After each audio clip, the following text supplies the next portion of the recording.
ప్రభువైన యేసుక్రీస్తు నామములో కూడి వచ్చిన అందరికీ కూడా వందనాలు తెలియజేస్తున్నాను. మరి 32వ క్లాస్లోకి మిమ్మల్ని అందరినీ కూడా నేను ఆహ్వానిస్తూ ఉన్నాను.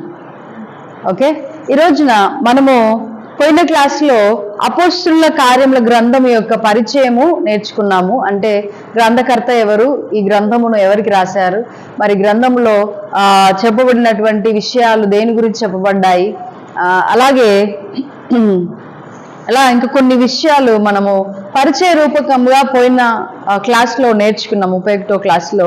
మరి 32వ క్లాస్లో ఈరోజు మనము అపోస్తుల కార్యముల గ్రంథము 1వ అధ్యాయంలో రాయబడినటువంటి విషయాలను గురించి ఈరోజు నేర్చుకుందాం.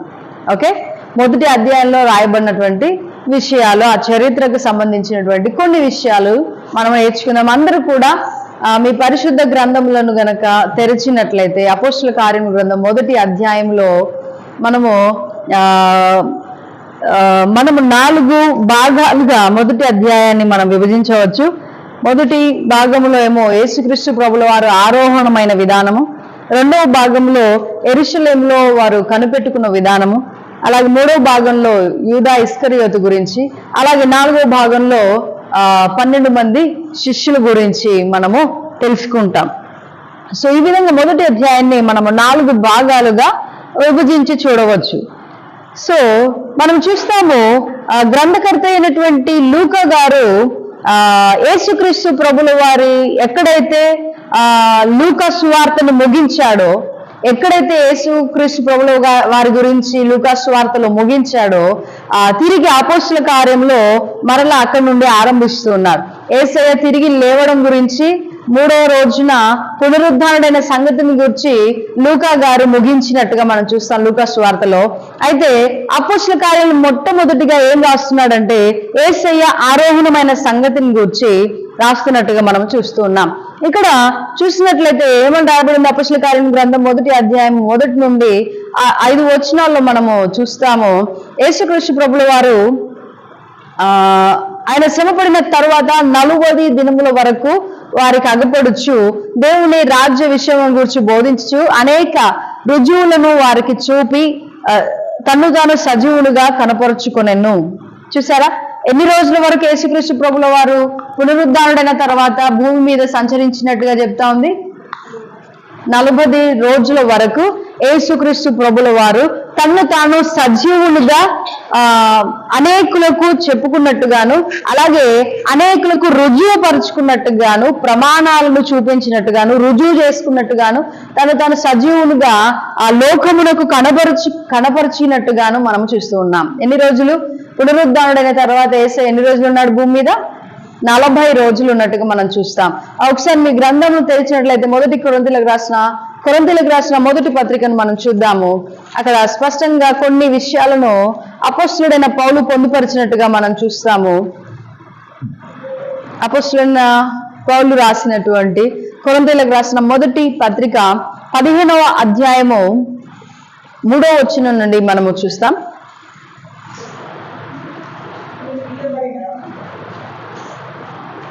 లేఖనముల ప్రకారము క్రీస్తు మన పాపముల నిమిత్తము మృతి పొందెను, సమాధి చేయబడెను, లేఖనముల ప్రకారం 3వ దినమున లేపబడెను. ఆయన కేఫాకును తరువాత 12 కనబడెను. అటు పిమ్మట 500కు ఎక్కువైన సహోదరులకు ఒక్క సమయమందే కనబడెను. వీరిలో అనేకులు ఇప్పటి వరకు, అనగా ఈ పత్రిక రాయబడిన సమయం వరకు వారు ఇంకా నిలిచి ఉన్నారు, కొందరు నిద్రించి. తరువాత ఆయన యాకోబునకును అటు తర్వాత అపోస్తులకు అందరికీ కనబడెను. యాకోబు అంటే యేసుక్రీస్తు ప్రభుల వారి తమ్ముడైనటువంటి యాకోబు. శిష్యుడైన యాకోబు ఆ సమయానికి ఆల్రెడీ మరణించి ఉన్నట్టుగా మనం చూస్తాం. మరణించలేదు. శిష్యుడైన యాకోబు కాదు, కానీ ప్రత్యేకంగా 12 ప్లస్ యాకోబు అన్నాడనంటే అక్కడ ఆయన తమ్ముడైన యాకోబు అనే మనం చెప్పుకోవచ్చు. అందరికీ కడపట అకాలమందు పుట్టినట్టున్న నాకును కనబడెను. ఈ విధంగా మనం చూస్తాము. అపోస్తులైన పౌలు చెబుతూ ఉన్నటువంటి విషయాలు ఏమిటి అని అంటే 40 రోజులు ఆయన సంచరించిన కాలమందున మొదట పేతురుకును, అలాగే అపోస్తులకు 12 మంది డిసైపుల్స్ ను, అలాగే ఒకేసారి ఎంతమందికి కనిపించాడట ఆయన? 500 మంది కంటే ఎక్కువ మందికి ఆయన కనిపించినట్టుగా మనం చూస్తాము. అలాగే జేమ్స్, యేసుక్రీస్తు ప్రభుల వారి సహోదరుడైనటువంటి యాకోబుకు ఆయన కనిపించినట్టుగా చూస్తాము. అలాగే ఆ తర్వాత దర్శన రూపకముగా పౌలుకు కూడా యేసుక్రీస్తు దర్శించినట్లుగా మనము చూస్తాం. సో ఈ విధంగా ఆయన 40 రోజులు సంచారం చేసినటువంటి కాలమందున యోహాను సువార్తలో కూడా మనం చూస్తాం. ఆయన గలిలయ సముద్ర తీరమున మరలా పేతురు వీరందరూ కూడా శిష్యులందరూ కూడా వలలు వేయడానికి యేసయ్య పునరుద్ధారుడైన తరువాత కూడా ఏం చేశారట, వీళ్ళు మరలా చేపలు పట్టడానికి సముద్రానికి వెళ్తే వారి దగ్గరికి యేసయ్య వెళ్ళినట్టుగా మనం యోహాను సువార్తలో చూస్తాము. ఒకసారి చూద్దామా? 21వ అధ్యాయంలో మనము చూస్తాము.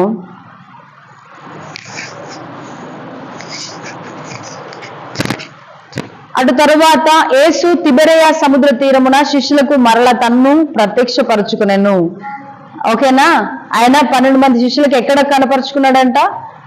గలిలయ సముద్ర తీరమున లేదా తిబెరయ సముద్ర తీరమున ఆయన తాను కనపరుచుకున్నట్టుగా చూస్తాం. తిబిరయ అన్న, గలిలయ అన్న, గెన్నెసరతు అన్న ఇవన్నీ కూడా ఒకటే సముద్రానికి సంబంధించినవి. అలాగే అక్కడే కూడా యేసయ్య పేతురుతోనూ యోహానుతోనూ వీరందరితో కూడా మరలా మాట్లాడినట్టుగాను, అలాగే మరలా అనేకమైన విస్తారమైన చేపలు పట్టడానికి దేవుడు మరలా సహాయం చేసినట్టుగాను మరలా మనము చూస్తాం. అలాగే చేపలు కాల్చుకొని రొట్టెలు ప్లస్ చేపలు కాల్చుకొని తిన్నట్టుగా మనము చూస్తాం యేసుక్రీస్తు ప్రభుల వారు, అలాగే శిష్యులైనటువంటి పేతురు గారు. సో ఈ విధంగా యేసయ్య తాను 40 రోజుల సమయము భూమి మీద పునరుద్ధారుడైన తర్వాత సంచారము చేసి అనేకులకు తాను సజీవులుగా లోకమునకు కనపరుచుకున్నట్టుగా మనము చూస్తాం. దానికి అనేకమైన ఆధారాలు ఉన్నాయి. అలాగే యేసుక్రీస్తు ప్రభుల వారు 40 రోజుల తరువాత ఒలీవ కొండ దగ్గరికి వచ్చి, ఓకే, ఎక్కడికి వచ్చింది మళ్ళీ యేసయ్య? ఒలీవ కొండ దగ్గరకు వచ్చి ద మౌంట్ ఆఫ్ ఒలివ్స్,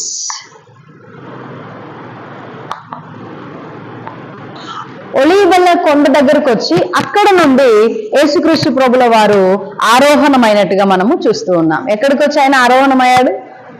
ఒలీవల కొండ దగ్గరకు వచ్చి అక్కడ నుండి ఆయన ఆరోహణమైనట్టుగా మనము చూస్తాం. ఒలీవల కొండ దగ్గర నుండి ఆరోహణమైనట్టుగా మనము చూస్తాం. అక్కడ 378వ క్రీస్తు శకము ఏడి 378వ కాలం నందున ఒక మందిరాన్ని అక్కడ మొట్టమొదటిగా కట్టారట, కొత్త చర్చిని కట్టారు. ఎక్కడ? యేసుక్రీస్తు ఎక్కడైతే ఆరోహణమయ్యాడో ఆ స్థలంలో 378వ సంవత్సరంలో క్రీస్తు శకము 378వ సంవత్సరంలో ఒక చర్చిని కట్టారట.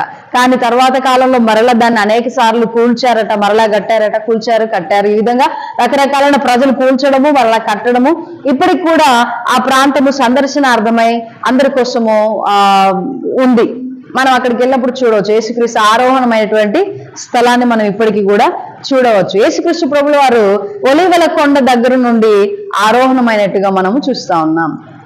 సో ఈ ఒలీవల కొండ దగ్గర యేసుక్రీస్తు ఆరోహణమయ్యేటువంటి సమయంలో యేసయ్య తన శిష్యులకి ఏమని చెప్పినట్టుగా మనం చూస్తూ ఉన్నాం. చూద్దాం ఒకసారి.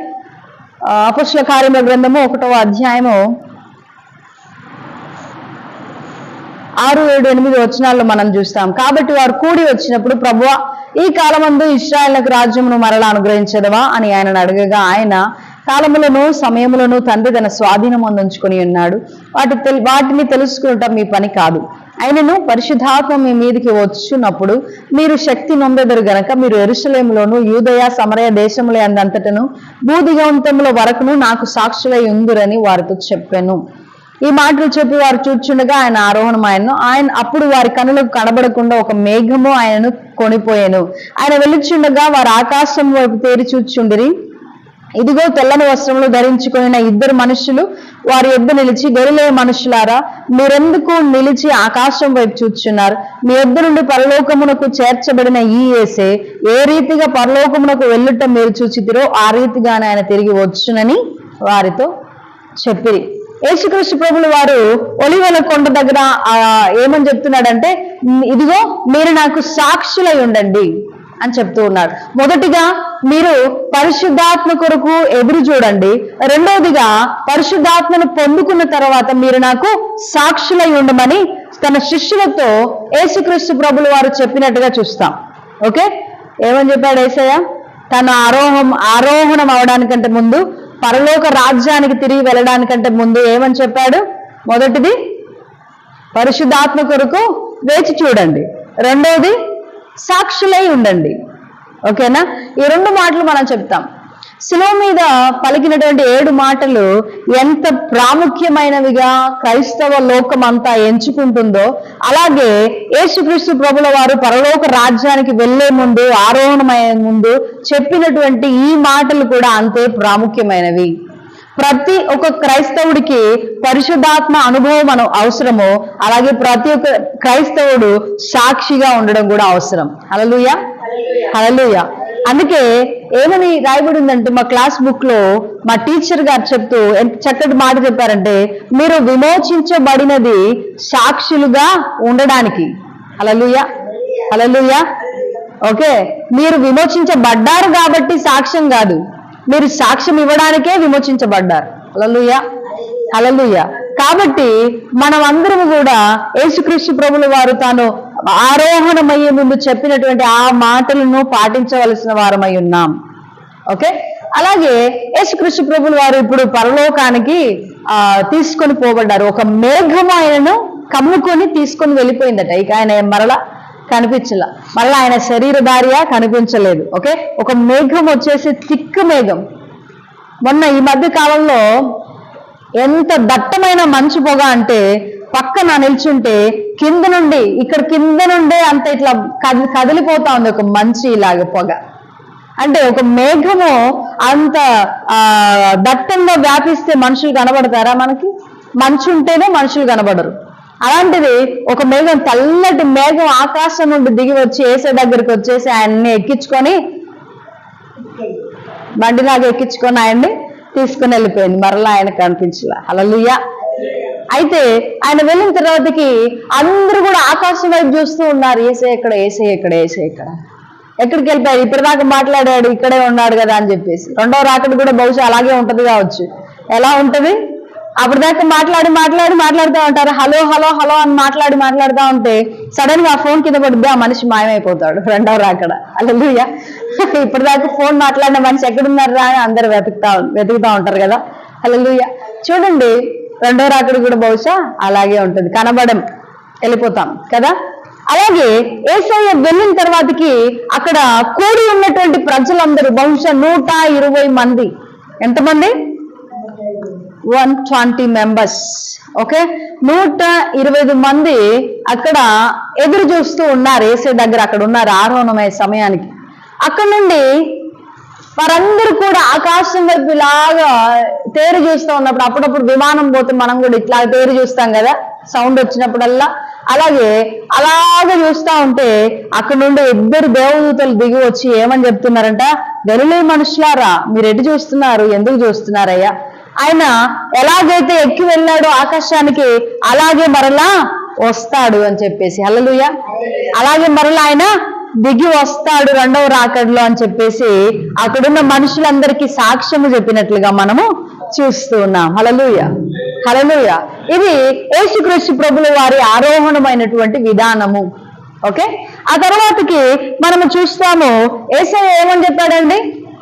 మీరు పరిశుద్ధాత్మను పొందేంత వరకు యెరూషలేములో కనిపెట్టమని చెప్పాడు. ఓకే, ఒలీవల కొండ దగ్గర నుండి యెరూషలేముకి ఎన్ని కిలోమీటర్ల దూరం తెలుసా? 5 కిలోమీటర్ల దూరం అంట. ఒలీవ కొండ దగ్గర నుండి యెరూషలేముకి, ఎక్కడైతే యేసుక్రీస్తు ఆరోహణం అయ్యాడో ఆ ప్రాంతం నుండి యెరూషలేముకి 5 కిలోమీటర్ల దూరం అంట. ఆ విశ్రాంతి దినమందున 5 కిలోమీటర్ల దూరం వరకు నడవచ్చంట. కాబట్టి వారందరూ కూడా యెరూషలేముకి వెళ్ళిపోయారు. ఎక్కడైతే ఆ మేడ గది వారు తీసుకున్నారో ఆ మేడ గదిలోనికే తిరిగి వెళ్ళినట్టుగా మనం చూస్తాం. వారు యెరూషలేములో ఒక మేడ గదికి వెళ్ళినట్టుగా చూస్తున్నాం. అక్కడ ఎంతమంది ఉన్నారట? 120 మంది. అందులో ఎవరెవరు ఉన్నారో తెలుసా? యేసుక్రీస్తు తల్లితో సహా ఎవరెవరు ఉన్నారు? అక్కడ రాయబడి ఉందా? ఒకసారి చూద్దామా? ఒకసారి ఎవరెవరు ఉన్నారో మొదటి అధ్యాయం 12వ వచనం నుండి మనం చూస్తాం. అప్పుడు వారు ఒలీవల వనమనబడిన కొండ నుండి యెరూషలేమునకు తిరిగి వెళ్ళిరి. ఆ కొండ యెరూషలేమునకు విశ్రాంతి దినముందున నడవదగినంత సమీపమున ఉన్నది. వారు పట్టణంలో ప్రవేశించి తాము బస చేయుచుండిన మేడ గదిలోనికి ఎక్కిపోయేది. అప్పటి వరకు వాళ్ళు ఆల్రెడీ బస చేయుచు ఉన్నారు, అంటే ముందు నుండే అక్కడ ఉన్నట్టుగా మనం చూస్తాం. బస చేయుచుండిన మేడ గదిలోనికి ఎక్కిపోయి వారెవరనగా పేతురు, యోహాను, యాకోబు, ఆంద్రేయ, ఫిలిప్పు, తోమా, బర్తలోమయి, మత్తయి, అల్ఫై కుమారుడు యాకోబు, జెలోతే అనబడిన సీమోను, యాకోబు కుమారుడు యూదా అనువారు. వీరందరూ వీరితో కూడా కొందరు స్త్రీలను యేసు తల్లి అయిన మరియయు ఆయన సహోదరులను ఏక మనస్సుతో ఎడతెగక ప్రార్థన చేయుచుండిరి. ఆ కాలమందు ఇంచుమించు 120 మంది సహోదరులు కూడి ఉండగా, ఎంతమంది ఉన్నారు? 120 మంది ఉన్నారు. ఓకే, అలాగే యేసుక్రీస్తు ప్రభుల వారు ఆరోహణమైన దగ్గర నుండి వారు పరిశుద్ధాత్మను పొందేంత వరకు కనిపెట్టుకొని ఉండమని యేసయ్య చెప్పాడు. ఏం చేయమని చెప్పాడు? కనిపెట్టుకొని ఉండమన్నాడు. ఎన్ని రోజులు కనిపెట్టమని చెప్పాడు యేసయ్య? ఏమని చెప్పిండు? పరిశుద్ధాత్మ శక్తిని పొందేంత వరకు కనిపెట్టుకొని ఉండమని అన్నాడు. ఓకే, మా టీచర్ గారు ఎక్స్ప్లెనేషన్ చేస్తూ ఏమని చెప్పారంటే, బహుశా మీరు ఒక 10 రోజులు కనిపెట్టమని చెప్పాడు అనుకో, 10వ రోజు నేను వస్తా, 10వ రోజు మీరు పరిశుద్ధాత్మ అభిషేకం పొందుకుంటారని చెప్పిండను యేసయ్య. వీళ్ళు 9 రోజులు ఏం చేసేవారు? ప్రార్థన చేయలేదు, చేసేవాళ్ళు కాదు, పని చేసుకునేవాళ్ళు. 9 రోజులు పని చేసుకుని 10వ రోజు మాత్రం ప్రార్థన చేసేవాళ్ళు. హల్లెలూయా. మనందరికి కూడా మనం ఏం చేస్తాం? Last date. ఏ రోజు last date? Phone bill last date వస్తేనే బిల్లు కడతాం, అవునా? కరెంట్ బిల్లు ఎప్పుడు కడతాం? వచ్చి రాగానే వెంటనే తెల్లారి వెళ్ళిపోయి కడతామా? ఎప్పుడు కడతాం? తెల్లారితే కట్ చేస్తాడన్న భయానికి ఏం చేస్తాం? రేపు కట్ చేస్తాడంటే ఈ రోజు కడతాం. అంటే మనకి ఎలా ఉంటది? లాస్ట్ డేట్ వరకు ఆగాలి. మనం ఏ రోజు వరకు వస్తుందో ఆ రోజు వరకే మనం ఆ రోజే వస్తాం, కనబడతాం. ఈ రోజు కంపల్సరిగా ఈ రోజు లాస్ట్ డేట్ అని అంటే ఆ రోజు ఏం చేస్తాం? మనం పెన్షన్ ఇచ్చే దగ్గర ఏం చేస్తారు? లాస్ట్ డేట్ ఇక రేపు ఇవ్వరాడంటే గబా గబా గబా లాస్ట్ డేట్ అందరూ ఒకటేసారి ఒకటే రోజు తెల్లారితే ఇవ్వరని చెప్పేసి భయానికి కదా. అలాగే రకరకాలుగా మనం అందరం కూడా 10వ రోజు అని అన్నాడు అనుకో, మనం ఏం చేస్తాం? 10వ రోజే వెళ్తాం. 3 రోజుల మీటింగ్ మనం పెట్టామనుకో, ఎంతమంది 3 రోజులు వస్తారు? 3వ రోజు మాత్రమే అందరూ వస్తారు, మిగతా 2 రోజులు కొద్ది మందే వస్తారు. అంటే మనం అందరం కూడా ఎలాంటి వారం అంటే, ఏది చివరి రోజో ఆ రోజే అటెండ్ అవుతాం. మనం ఏది చివరి అవకాశమో దాన్నే ఉపయోగించుకోవడానికి ఆలోచన చేస్తాం. ఏది చివరి డేటో దాన్నే ఉపయోగించుకుంటాం. అప్పటిదాకా బద్ధకమే, అప్పటిదాకా ఏవేవో పనులు, అప్పటిదాకా ఏ పని అంటే ఆ పని, అప్పటిదాకా మన సొంత ఆలోచనలు, మన సొంత పనులు, అవన్నీ మనం పట్టించుకుంటా ఉంటాం. చూడండి, యేసుక్రీస్తు ప్రభువు వారు ఏమని చెప్పాడు? పరిశుద్ధాత్మను పొందుకునేంత వరకు కనిపెట్టండి అని అంటే, వాళ్ళు ఎన్ని రోజులు కనిపెట్టారో తెలుసా? 50 రోజులు వారు ఎడతెగకుండా కనిపెడుతూ ప్రార్థన చేసినట్టుగా చూస్తున్నాం. హల్లెలూయా. 50 days ఆఫ్ ప్రేయర్. 50 రోజులు వారు బహుశా ఉపవాసమే చేసి ఉన్నారు కావచ్చు.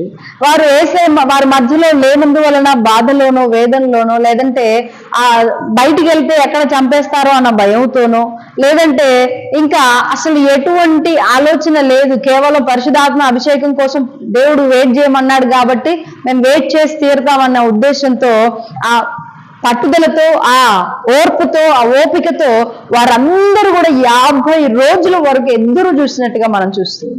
దేవుని బిడ్డలారా, అందుకే మన విశ్వాసము, మన భక్తి అనేది కూడా కనిపెట్టడం లాంటిదే.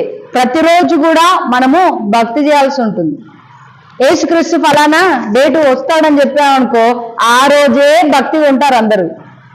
ఏ రోజు భక్తి ఉంటారు? ఇప్పుడు బహుశా 23వ తారీఖు సెప్టెంబర్ 23వ తారీఖు యేసయ్య వస్తా అన్నాడు అనుకో, అందరూ కూడా ఏ రోజు పశ్చాత్తాపడతారు? 22వ తారీఖు పశ్చాత్తాపడి కళ్ళు యేసయ్యా క్షమించిన ఆయన పాదాలు పట్టుకుంటారు కదా. కానీ యేసుక్రీస్తు ప్రభుల వారు ఎప్పుడు డేట్ చెప్పలే. ఈ రోజు నేను వస్తా, రేపు నేను వస్తా, ఎల్లుండి వస్తా. అని చెప్పిండా? కాలములు సమయములు దేవుడి స్వాధీనంలో ఉన్నాయన్నాడు. ప్రత్యేకంగా ఒక్క డేట్ చెప్పి ఈ డేట్ నేను వస్తాను చెప్పలేదు అంటే అర్థం ఏమిటి అని అంటే వచ్చేంత వరకు వేచి చూడాల. ప్లస్ ఏం చేయాలా? ఎప్పుడు వస్తాడో తెలియదు కాబట్టి ఎల్లప్పుడూ కళ్ళు తెరుచుకొని చూడాలి. ఏం చేయాలి? ఎల్లప్పుడూ మెలకువగా ఉండాలి. ఎందుకు? మెలకువ ఉండకపోతే ఒకవేళ పడుకోగానే దొంగ వచ్చిందనుకో ఇల్లంతా ఖాళీ అయింది కాబట్టి కదా. పడుకోగా నిద్ర అప్పుడే కన్ను అంటుకుంది. కొద్దిమంది అంటారు కదా, అప్పుడే కన్ను అంటుకుంది, అప్పుడే ఇట్లా జరిగిపోయింది ఘోరం అని అంటారు. ఎప్పుడు కన్ను అంటుకుంటుందో జాగ్రత్తగా ఉండాలి. ఎప్పుడు కన్ను అంటుకుంటుందో జాగ్రత్తగా ఉండాలి. అందుకే డేట్ అనేది ఎప్పుడు ఇవ్వబడాల, భక్తిలో కానీ వేసే రాకడలో కానీ.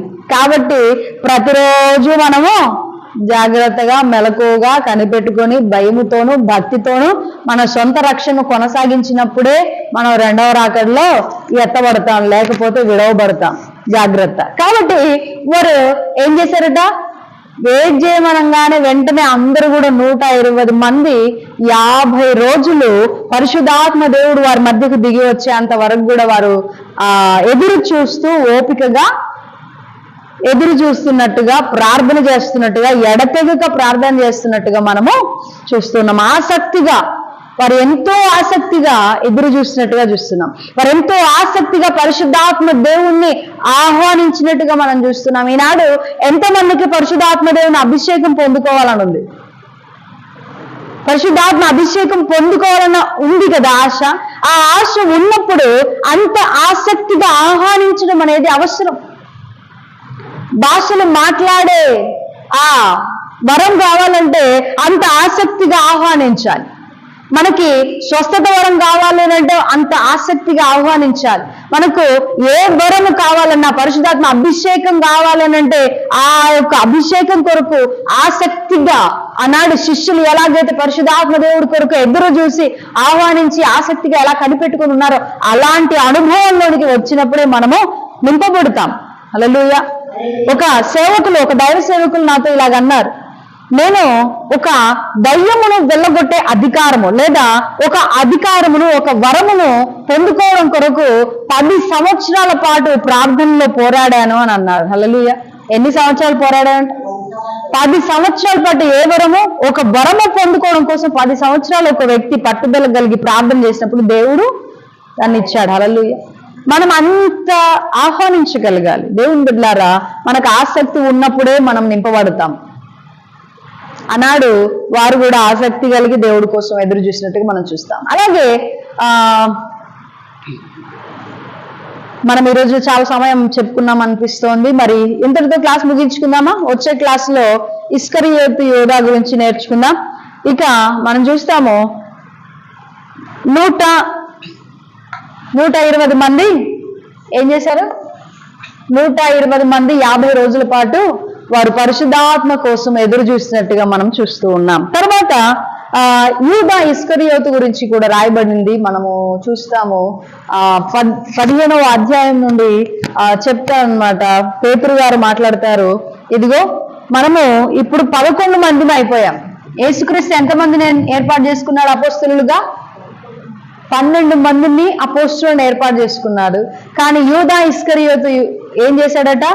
తాను మరణం పొందడం వలన, తాను చనిపోవడం వలన, ఆత్మహత్యకు పాల్పడినందున, కాబట్టి మనలో ఒకరు తక్కువ అయ్యారు, -1. ఓకే.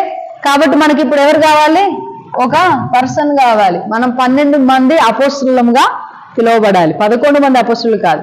12 అనేది 12 గోత్రములకు సూచిస్తుంది గనక 12 గోత్రంలో వారికి సూచనగా 12 మంది అపోస్తలులు ఉండాలన్న ఉద్దేశంతో యేసయ్య 12 మంది శిష్యులను ఏర్పాటు చేసుకున్నాడు. ఆ 12 మందిలో ఒకరు తక్కువైనందున పేతురు గారు ఏమని చెప్తున్నారంటే, మనలో ఒకరు తక్కువ అయ్యారు కాబట్టి ఒకరిని ఏర్పాటు చేసుకుందాం అని ఒకరి గురించి వారు చీట్లు వేసినట్టుగా చూస్తున్నాం. చీట్లు వేయడం అనేది పాత నిబంధన పద్ధతి. ఓకే. ఏం వేశారండి? చీట్లు వేశారు. చీట్లు వేసి చిట్టీలు అంటారు కదా, ఎవరికైనా డబ్బులు కావాలనుకో, అందరు మాకు కావాలి ఈ నెల కావాలి, ఇదే నెల మా అందరికి కావాలంటే ఏం చేస్తారు? అప్పుడు 5 చిట్టీల మీద 5 పేర్లు రాసి ఎవరికి వస్తే వాళ్ళ పేరు డబ్బులు ఇస్తారు. Lucky persons. ఓకే, చూడండి చిట్టి విధానం, పాత నిబంధన యొక్క విధానం. సో 2 పేర్లు ఎన్నుకున్నారు. ఒకరు బర్సబ్బా, ఓకే, మరొకరు మత్తీయ. ఓకే, ఎవరు? ఒకరు బర్సబ్బా, అలాగే బర్నబా కాదు బర్సబ్బా, అలాగే మరొకరు మత్తీయ. ఈ 2లో ఎవరిని ఎన్నుకుందామని ఆలోచన చేసినప్పుడు పరిశుద్ధాత్మ దేవుడి కొరకు, అలాగే దేవుని యొక్క చిత్తం గురించి ఆలోచన చేసినప్పుడు వారిద్దరిలో ఎవరు ఎన్నుకోబడ్డారు? 12వ వాడిగా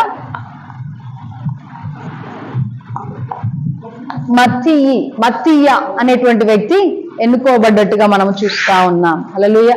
అలాగే ఇస్కరియోతు యూదా అకెల్దమ అనేటువంటి రక్తభూమిలో, అనగా యేసుక్రీస్తు ప్రభుల వారిని అమ్మినటువంటి రూకలు ఉన్నాయే, 30 వెండి రూకలు. ఆ 30 వెండి రూకలు తీసుకెళ్లి ఒక పొలాన్ని కొన్నాడు. ఆ పొలాన్ని కొన్న తర్వాతకి యేసయ్య ఎప్పుడైతే శిలువ మరణం అదంతా చూసిన తర్వాతకి బాధకు లోనైపోయి, బాధించబడి, వేదనకు గురైపోయి వెళ్ళి తాను కొన్న పొలంలోనే ఉరి వేసుకొని చనిపోయినట్టుగా మనం చూస్తా ఉన్నాం. ఈ పొలం ఎక్కడుందంటే యెరూషలేముకి దక్షిణ దిక్కున ఉన్నట్టుగా మనం చూస్తాం. యెరూషలేముకి దక్షిణ దిశగా ఒక చిన్న లోయలాగా ఈ పొలం ఉన్నట్టుగా మనం చూస్తాం. ఇప్పటికి కూడా ఈ ప్రాంతం ఉంది. ఈ ప్రాంతంలో కొద్దిమందిని అక్రమదారులను, క్రిమినల్స్ ని, అలాంటి వారిని పాతి పెడతారట. ఇప్పటికి కూడా ఆ ప్రాంతంలో అలాంటి వారిని పాతి పెడతారట. సో ఈ విధంగా ఆ పొలం కొన్న తర్వాతకి ఆ పొలాన్ని దగ్గరికి వెళ్ళి అక్కడే ఆయన ఆత్మహత్యకి పాల్పడినట్టుగాను, ఆత్మహత్య వేసుకున్నప్పుడు ఆ చెట్టు విరిగినప్పుడు ఆ తల కిందులుగా పడి నడిమికి బద్దలైపోయి పేగులన్నీ బయటకు వచ్చి ఆయన చనిపోయినట్టుగా, భయంకరమైనటువంటి మరణానికి గురైనట్టుగా మనం చూస్తాము. ఉరేసుకున్నాడు, చెట్టుకి ఉరేసుకున్నప్పుడు ఆ చెట్టు నుండి ఆ కొమ్మ విరిగిపోవడం వల్ల కింద పడి తల కిందులుగా పడి ఆయన నడిమికి బద్దలైపోయి పేగులన్నీ బయటపడి ఆ నేల అంతయు కూడా, భూమి అంతయు కూడా రక్తపుతో తడవడం వల్ల దాన్ని రక్తభూమి అని పిలుస్తారు. అందువలన ఆ పొలమునకు అకెల్దమ అనగా రక్తభూమి అని పేరు. ఈ విధంగా భయంకరమైన మరణాన్ని ఇస్కరియోతు యూదా చూసినట్టుగా మనము చూస్తూ ఉన్నాం. ఆ తర్వాతకి మనము ఇస్కరియోతు యూదా ప్లేస్ లో అపోస్తులుడైనటువంటి 12వ వాడిగా మత్తీయాని ఎన్నుకున్నట్టుగా మనం చూస్తూ ఉన్నాం. ఈ విధంగా 11 మంది కాస్త మరలా తిరిగి 12 మందిగా చేర్చబడ్డారు, 12 మందిగా మార్చబడ్డారు. మనం కూడా దేవుని బిడ్డలారా, మనం కూడా ఏ ఒక్క వ్యక్తిని కూడా తక్కువగా ఎంచవద్దు. ఎక్కడైనా లోటు ఉందంటే అక్కడ భర్తీ చేయగలగాల, ఎక్కడైనా లోటు ఉందంటే భర్తీ చేయాలి. ఏం కాదులే అని వదిలేయడానికి వీల్లేదు. హల్లెలూయా. బైబిల్ స్టడీకి జనాలు తక్కువగా ఉన్నారంటే భర్తీ చేయాలి, తీసుకొని రావాలి. హల్లెలూయా. బైబిల్ క్విజ్ లో ప్రజలు తక్కువగా ఉన్నారంటే తీసుకొని రావాలి, భర్తీ చేయాలి లోటును. అలాగే ఏం కాదులే అని వదిలేదు. సంఘం లేదా మందిరం ఖాళీగా ఉంది, చైర్స్ చాలా ఉన్నాయి అని అంటే భర్తీ చేయాలి, తీసుకొని రావాలి, సువార్త ప్రకటించాలి, తీసుకొని రావాలి, నడిపించాలి. లోటును తీర్చగలగాలి, లోటును పూడ్చగలగాలి. మనం చేయాల్సిన పని అదే. అన్నాడు 12 మంది శిష్యులలో ఒక్కరు తక్కువైనందుకు అందులో నుండి ఒక వ్యక్తి పేతురు నిలబడి, అపోస్తలుడైన పేతురు చెబుతూ ఉన్నాడు, మళ్ళీ లోటు ఉంది, దాన్ని మనం మొదటిగా దాన్ని పూడ్చాలి అంటూ మొట్టమొదటిగా పరిశుద్ధాత్మను పొందుకోవడానికంటే ముందుగా వారు మత్తీయాని చీట్లు వేసి ఎన్నుకున్నట్టుగా మనం చూస్తున్నాం. దేవుని బిడ్డలారా, మన సంఘంలో లోటు ఉందా, దాన్ని భర్తీ చేయాల్సిన బాధ్యత మనదే. ఆమేన్. మన సంఘంలో ఖాళీ ఉందా, భర్తీ చేయాల్సిన బాధ్యత ఎవరిది? విశ్వాసులది. ఎక్కడ ఖాళీ ఉందా, ఎక్కడ లోటు ఉందా, ఎక్కడ కొదువుగా ఉందా, నేనున్నాను అంటూ ఆ గ్యాప్ లోకి మనం ఫిల్ అయిపోవాలి, దూరిపోవాలి. మనం ఆ పని చేసేయాలి. ఎక్కడ తక్కువ ఉంటే, ఏదైనా పని చేస్తున్నారు, ఎవరైనా తక్కువగా ఉంటే వెళ్ళిపోవాలి ఆ పని. ఏదైనా బరువు అయినటువంటి గిన్నె వండినప్పుడు 50 కేజీల గిన్నె దించడానికి 2 ఉన్నారు, సరిపోవట్లేదంటే పరిగెత్తుకుంటూ వెళ్ళాలి, మన పని మనం చేయాలి. హల్లెలూయా. ఏదైనా ఎక్కడైనా అవసరం ఉందంటే నేనున్నానంటూ ముందుకు పరిగెత్తాలి. నేనేం చేస్తానులే అని అనుకోవద్దు, మనం చేయాలి, మన వంతు పని మనము చేయాలి, లోటును భర్తీ చేయాలి. హల్లెలూయా. బహుశా అదే దేవుడు మనల్ని దానికోసమే ఎన్నుకొని ఉండవచ్చు. ఆ లోటును భర్తీ చేయడం కోసమే దేవుడు మనల్ని ఎన్నుకొని ఉండవచ్చు. కనుక దేవుని బిడ్డలమైన మనము లోటును గుర్తించి భర్తీ చేసే వారంగా ఉండాలి. ఎక్కడైనా సహకారం తక్కువైందంటే, ఏదైనా ఊడవడం పని తక్కువైపోయిందంటే, లేదంటే పరిచర్యలు ఎక్కడైనా తక్కువ అయిపోయిందంటే, పని జరగట్లేదంటే, వాళ్ళు వస్తేనే చేద్దాము అనేది పక్కన పెట్టి మనం చేసేసేయాలి. హల్లెలూయా. కాబట్టి మనం అందరం కూడా అపోస్తులైనటువంటి వారి దగ్గర నుండి అనేకమైన విషయాలు నేర్చుకునే వారంగా ఉండాలి. హల్లెలూయా. నేర్చుకుంటూ తద్వారా ఆత్మీయ జీవితాన్ని వృద్ధి పొందించుకోవాలి. ఈ రోజున మనము మొత్తానికి వద్దనుకున్నప్పటికీ లాగించేసుకున్నాం. మొట్టమొదటి అధ్యాయాన్ని మనము పూర్తి చేయగలిగాం. యాక్ట్స్ ఫస్ట్ చాప్టర్ అయిపోయాయి మొత్తానికి.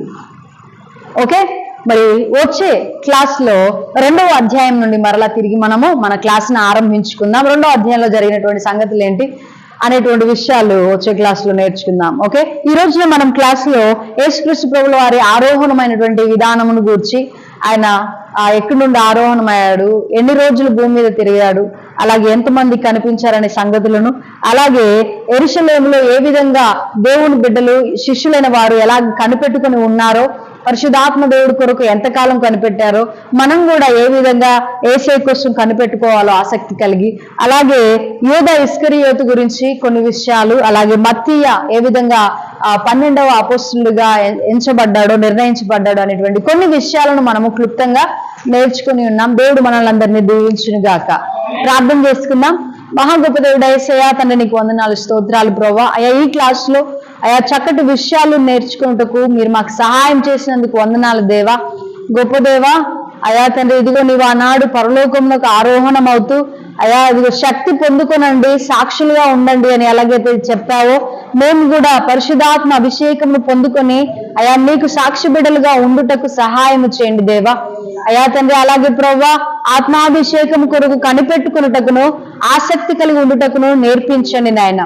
అయా తండ్రి, ఆనాడు ఎలాగైతే ప్రవ్వా నీ బిడ్డలు ఆసక్తి కలిగి కనిపెట్టారో, మేము కూడా అలాగిన కనిపెట్టకు నేర్పించండి. అలాగే ప్రవ్వా ఏదైనా లోటు ఉన్నట్లయితే ఆ లోటును భర్తీ చేసే వారంగా మేము ఉండుటకు సహాయం చేయండి నాయన. యూదా ఇస్కరియోతు విషయంలో ప్రవ్వా అయా 11 మంది అపోస్తలులు నాయన ఎలాంటి నిర్ణయం తీసుకున్నారు, అయ్యా మేము కూడా నాయన ఎక్కడైనా అయా పరిచర్యలు లోటు ఉన్నట్లయితే దాన్ని భర్తీ చేయుటకు ప్రయాసపడటం నేర్పించండి నాయన. అయ్యా అటువంటి కృప మాకు అందరికీ అనుగ్రహించండి. అయ్యా ఈ క్లాస్ అంతటిని మీరు దీవిస్తూ ఆశీర్వదిస్తారండి. ప్రాముఖ్యంగా నాయన ఆన్లైన్ ద్వారా వింటున్నటువంటి బిడ్డలందరినీ కూడా దీవిస్తురమ్మని నజరుడైన యేసుక్రీస్తు నామములో అడిగి వేడుకొంచున్నాం తండ్రి. ఆమేన్, ఆమేన్. Thank you all. God bless you all.